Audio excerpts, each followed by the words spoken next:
Welcome to Built, Not Burnt Out. I'm Melissa Petersen. I'm an attorney, health coach, fitness instructor, and the founder of the Becoming Method, where I help people to build stronger bodies, stronger minds, and more aligned lives through structure, discipline, and today I'm joined by Brian Nowicki, host of the Real Talk Carnivore Diet podcast. Brian has an inspiring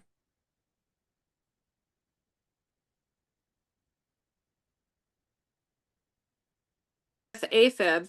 He made significant changes to his lifestyle and nutrition that ultimately helped him put his AFib into remission and dramatically improve his health. In this episode, we're diving into Brian's personal healing journey, what led him to make those changes, and the obstacles he faced along the way, and the lessons he learned through the process. We'll also talk about his podcast, Real Talk Carnivore Diet, why he started it, and how he's using it to share stories, education, and hope with others who are looking to take control of their lives. Brian, welcome to Built, Not Burnt Out. Thank you, Melissa. Thank you for having me on the podcast. So first of all, I guess I will just tell you a little bit about my journey. Start actually with that most of my adult life, I have been overweight. When I was in high school, I was pretty thin actually, but getting out of high school and getting married, I started to put on some weight, and I've been overweight pretty much since like my early to mid 20s, I would say. And over time, as I got into my 40s, I started to have more issues with joint pain, just back and hip pain in bed. For instance, I couldn't sleep more than a couple hours at night in bed, and I was in so much pain that I'd get up, I'd go downstairs and go the rest of the night sitting in a recliner. And I also, around 2018, developed something called AFib, and that is a heart condition where your heart starts, the signals going to your heart to tell it to beat get mixed up, and it starts beating erratically. So it'll start beating really high, and then it'll come down a little bit, and then it'll go back up really high, and so forth.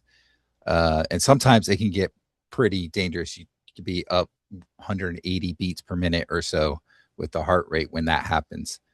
So that started in 2018, and I started seeing a cardiologist at that point, and he said that it would just get worse over time. And he was right. The first time it took several months before it happened again. So for me, I have, see if I can pronounce this correctly, it's called paroxysmal AFib. And that is where you go into AFib and then you go out of it again on your own anywhere within a few hours to a day or two. Persistent AFib would be when somebody's in AFib for at least a week or two, they can't get out of it, and they typically have to be taken back out of it through a procedure of some sort or whatever, medical procedure. So I had paroxysmal, where I would go in and out of it. And so, yeah, the first time was several months, and then it started happening more often. So by the time we got to like 2020, it was happening pretty much weekly. When I got to 2022 is when I finally started doing something about my health. And by that time, I was having at least 2 to 3 episodes per week of this. And I also did have one time where my heart rate was pretty high. I wasn't going out of it on my own, and I was in the ER, and the next morning they decided to shock my heart back into rhythm, which is the procedure that they can do. So I did have that happen one time where I wouldn't go back out of it on my own. And so I had that, I was definitely at least probably 100, 150 pounds overweight, somewhere in there. Snored a lot, had mild depression, didn't really have much energy. I didn't feel like doing things, that kind of stuff. My life just wasn't the best in the world at that point, right? And I kind of got to what I like to call rock bottom. And it seems like when you see big, huge success stories, the person always seems like they feel that like they hit rock bottom. And that's kind of where I was in 2022. I felt like I needed to do something or I wasn't going to necessarily live much longer. Um, Anytime I'd go and do something, I get out of breath really quickly, really easily. And I have 3 kids, and, you know, I said, "I need to do something. I need to be able to watch them continue to grow up and, you know, get married, have kids of their own, um, grow old with my wife," that kinda stuff. So, I kind of made, like, my own, can't think of the word I wanna say, but, like, my own, uh, goal, not really a goal, but like my model of how I was going to do this was not necessarily that I wanted to lose a certain amount of weight or anything like that, but it was that I wanted to get healthy so that I could watch my kids grow up, get married, have kids of their own, be a grandkid or grandfather, and be able to play on the ground with the grandkids, and then, you know, grow old with my wife and be able to do things in retirement. And so that was like my driving force to do it. The first thing I did was I found keto, and I knew some people that were having success with doing the keto diet. So I did that in the spring of 2022. Did that for about 3 months. I did lose a few pounds, but I didn't really seem to see a difference in any of my like health things, right? Like I Yeah, was I still I have a feeling, question for you. When you were doing yeah. keto, like what did that look like to you? Like, as far, I mean, we know it's low carb, but like what kinds of Mhm. foods were you eating, or what did your meals look like when you were trying keto? Yeah, good question. Um, I had a lot of eggs. I would have some chicken, some beef. Um, I would have some vegetable, not a whole lot, but I would have some. So it'd be like um, maybe some broccoli, cauliflower, that kind of thing. Some maybe some carrots, you know, those types of vegetables. Um, and then a little bit of fruit. And you know, what I didn't know then that I probably would know more now of is that there's still a lot of fructose sugar in a lot of that fruit that was probably causing me issues. But that was typically what I would do. Maybe a little bit of salmon here and there, but that for the most part, that was what I was eating. And I was probably eating at least 2 to 3 times a day. I would say 2 to 3 times a day. So it wasn't like very big meals, that type of thing. So I did that for about 3 months, 2 to 3 months, and like I said, I still had a lot of, like, the back pain issues and stuff like that. The AFib was still very persistent that I would have it at least 2 to 3 times a week, it would come and go, and I had been doing some, research, looking at different YouTube videos, Dr. Ken Berry, you know, Dr. Sean Baker, you know, people like that, and I decided that pretty much cutting out all of the carbs was the best way to go and go more to a carnivore diet. So I did that as of July 1st, 2022. So I'm almost at 4 years here now. And when I started doing that, within the first couple of weeks, I noticed a difference in joint pain. I also noticed a difference with my back. And I'd say within the first couple of weeks, I could sleep in bed all night. I'd still be a little sore, but I could sleep in bed all night. And within a month or so, I wasn't even having any back pain at all, sleeping in bed. So I went from just being able to do maybe 2 to 3 hours a night to being able to go all night in bed. And the AFib episodes, I kind of realized within a few weeks that they seem to be gone. Um, it it's fairly easy, I guess, to know if you're going into AFib because you kind of, you know, your heart's racing, you get hot, you get tired. And for me, I wear if you can see here, a Fitbit, and I can check the heart rate on there and you can see it jumping around and that kind of stuff. So it's fairly easy to know. And I noticed it just wasn't happening anymore. Um, Also, when I went to carnivore, I switched to 1 or 2 meals a day instead of the 2 to 3 that I was doing before. So they were a bit larger and uh, more time in between. So there was usually, I'd say, a good 18-hour intermittent fast before I would eat again the next day. And I think that those things and, restricting, taking out some of those vegetables and fruits that may have been causing me trouble made a big difference. So within the first 3 months on carnivore, I lost, I think it was 60 pounds. It was 60 or 65 pounds. It was quite a bit of weight. Wow. Um, in the first year, I lost 85 pounds, I believe it was. And so I'm basically a month less of 4 years on carnivore. And I went from having 2 to 3 episodes a week of the AFib to the last time I had one was in July of 2022. So it's been almost 4 years. Uh, the cardiologist took me off of the blood thinner that I was taking for it.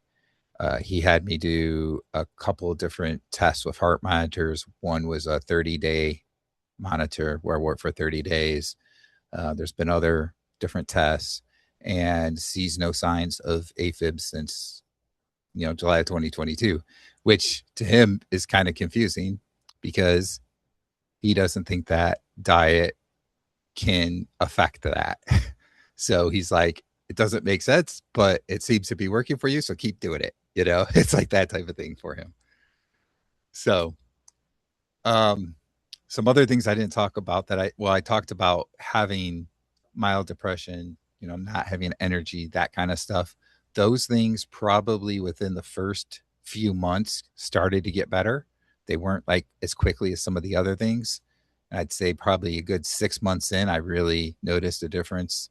Um, Within 6 months, I probably was at a point that I was willing to go do things with my wife in the evening after work when I wouldn't have been in the past. If she'd asked me if I wanted to go somewhere with her, if she was going shopping or something, I'd be like, no, I'm just going to sit here on the couch, whatever. But I got to the point that I would be interested in starting to do those things. So that really was a difference from my mood. Uh, in terms of like happiness and stuff like that, it's just continued to get better and better as I've gone on. But I would say that my mood got pretty good within the first 6 months to a year. Um, I've kind of adapted and changed a little bit how I eat the carnivore diet over these last 4 years. And I think that that's made a little bit of a difference as well for my mood.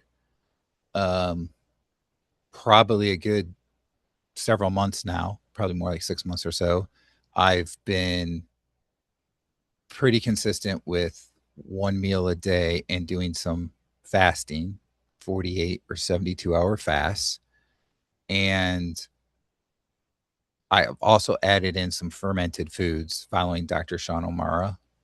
And that has made a difference. That I think that really, since I've gotten more strict with the fermented foods in the last month or two, it's really made a difference in terms of cravings and hunger when I'm fasting. Like I don't get hungry during the fast. Like earlier today, I just finished a fast at 74 hours. So it's just over the 72-hour mark.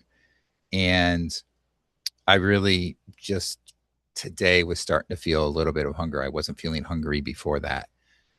And I think all those things, have contributed to my mental health being better, feeling, happier and that kind of stuff. People at work have noticed that I'm happier, that I seem to smile more, that kind of thing.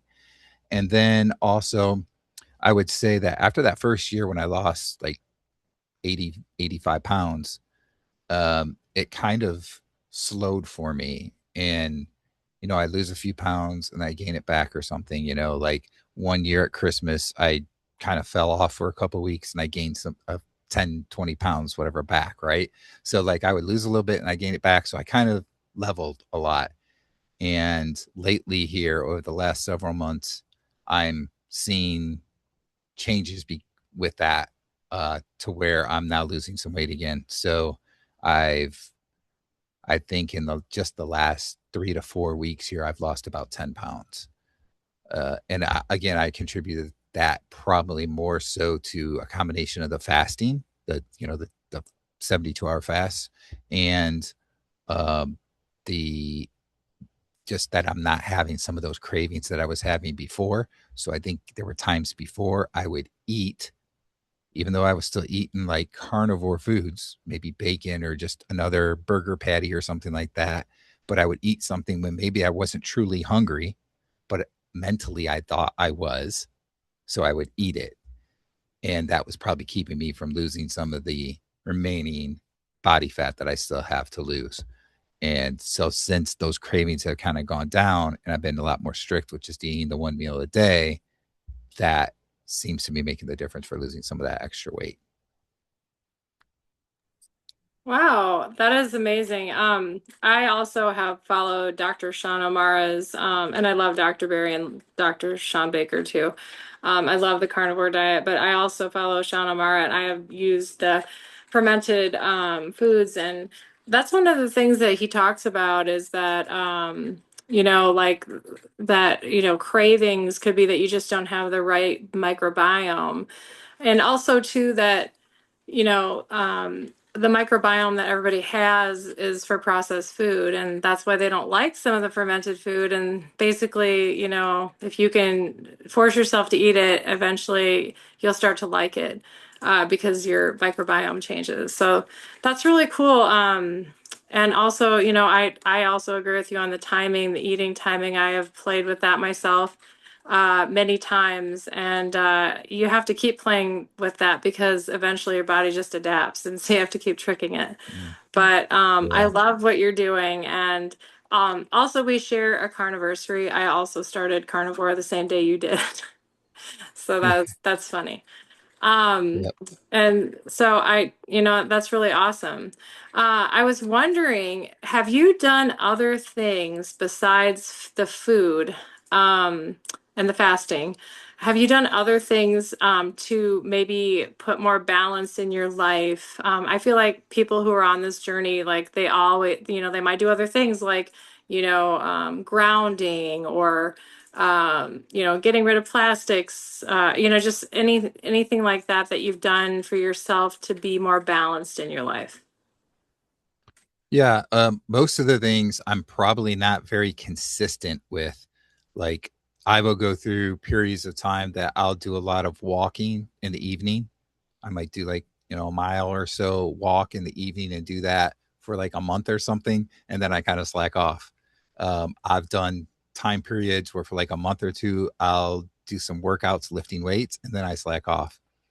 Um, and last fall, I actually started getting into sprinting for the first time, going from Dr. Sean O'Mara. Yep. And the one time I was with someone else, and the one time, and I think it was the sixth or seventh sprint I did, I lost my balance and fell, and I tore my Oh, hamstring. And oh, so I'm not really sure how exactly it happened, if I tore the hamstring and then lost the balance, or if I lost the balance and trying to keep myself from falling, tore my hamstring. But somehow that happened. And it was like a complete tear. It was bruised really, really bad. It was very hard to get back to the car because we were at a park and get to my house. And yeah, I had to go through rehabilitation that I did at home with that. I had a brace that not a brace, but like a compression sleeve that I wore on my hamstring. And the good thing is with the carnivore diet, you're getting all the nutrition that you need and it really speeds up recovery. And this was the type of injury that can set you back for months and months. And I think like within 6 weeks, I was pretty much healed. And I started to sprint again this spring. So that was like 6 months later, I was doing sprinting again. Um, I did kind of go off of that again. My daughter got married the beginning of May, so I stopped sprinting. I haven't gotten back to it, so it's been like a month. So I do want to go back to sprinting. Now I'm going to say my sprinting, I'm 52 years old. It's not going to look like a great sprinter, but it's sprinting for me, right? It's slow, but it's Yes. sprinting for me. So um, just compare yourself, I guess, to yourself, not to others. But so that's one thing that I do try to do. Now, something that I've been very consistent with that you mentioned was grounding. Even if I don't get outside and walk barefoot, I have a grounding mat because I know I sit at my computer a lot. I sit at a computer for work, and then I will do stuff for YouTube, for my channel, podcast, and all that. So I'm at a computer a lot. So I have a grounding mat that I will sit at with my bare feet and have my feet on the mat most of the day. So I'm very consistent with the grounding. Um, I really do believe in that and think that that is pretty big. I also feel that getting sunlight is very big. And this is a time of year that's great for me because typically where I live, we get a lot of sunlight. It doesn't rain very often this time of year. And so I am able to get outside pretty much every day for at least a half hour, if not longer, every day. Sometimes I'm out there for hours doing yard work and so forth. So I'm getting a good amount of sun. And I do really believe that that is very important too.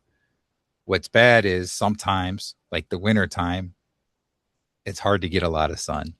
So, and I think this is something that you can just look at the general population and see that there's a difference. A lot of people that get what they call seasonal depression, it's in the winter time when they're not getting as much sunlight. And I think that that's a big, big thing that a lot of people don't focus on. So I think getting as much sun as you can to the point of at least a good 20, 30 minutes every day is very important. Um, so let's see, there's all of those things. And I think that pretty much covers, inconsistently. Also, I try and do some not really cold plunges, but finish my shower for a minute or two with it really cold water. That's another Dr. Sean O'Mara thing. So I will do that. I don't do it as often as I probably should, but I'll do that maybe a couple times a week. Um, so yeah, and that's probably about it though. The things that I usually do. Awesome. Well, those are really great things, Brian, and I'm so glad that you came on today and you shared your story with us. I know this is going to help somebody.